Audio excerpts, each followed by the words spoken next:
This is a Roblox player, Billy, and he has entered the absolute gem of his genre, tower defense. But little does he know of the triumph, the fear, the rage, the pain, and the dreaming he's about to go through. This transformation of a TD player can be summed up in 5 levels, and right now we are about to see Billy go through all of these stages that you have probably been through yourself. Before we even start, we must start examining him. We must see what games he'll pick first. Now Billy's a cultured kid. He knows what tower defense games are actually really high quality. His big brain is never going to pick something like Brainrot Tower Defense. Well, we picked all these games. How nice. Level 1 TD players are an innocent bunch. They are most likely lacking the basic skills of any tower defense game. Even after completing a tutorial, they place their towers near the start or the end, and if they manage to place it somewhere decent, it's probably too close. Like, Jimmy, you aren't making full use of the range.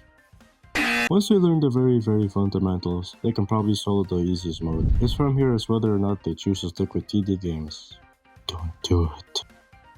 Players of Double 2 are really starting to enjoy themselves, and the dopamine hit from the new towers and extra content they get to unlock gets them hooked. And they are willing to go through extreme lengths to progress, such as spawn camping in elevators, matchmaking hoping they get high-level teammates. Oh my gosh.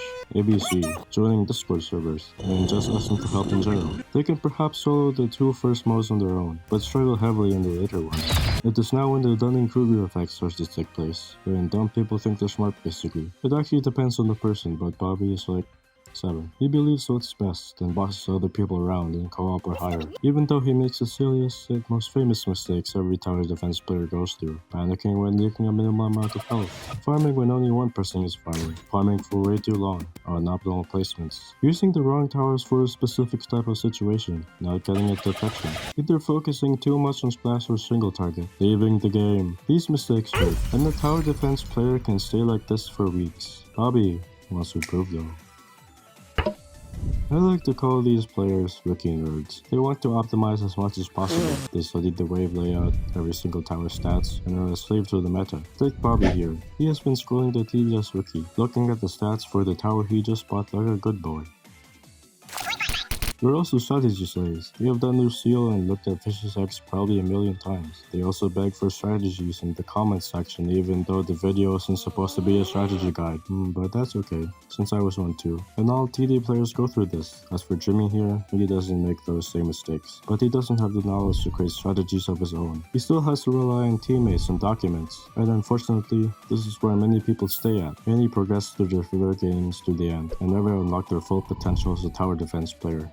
But if they do, Level 4 TD players are able to formulate strategies on their own and have the game sense to switch things up if things go down. They're able to save games both solo and with teammates, and they're also really good with micro. Jimmy, for example, is able to solo expert in TDX in a hard map, beat the dual lane map in TDS, and solo expert in TBZ with modifier Sean, all without external help. Of course he has to go through trial and error, but that's simply part of the process. This is obviously the level I'm in.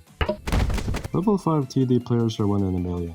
They're responsible for the greatest feats ever done in the history of Roblox Tower Defense games. The first ever solo hardcore, the first ever victory in Legacy Expert mode, and the first player to ever get golden commando in tower battles. They know their games inside and out, can solo any mode on any map, and can work with any tower to their full potential. And the thing that separates them from the masses, they hit that like and subscribe.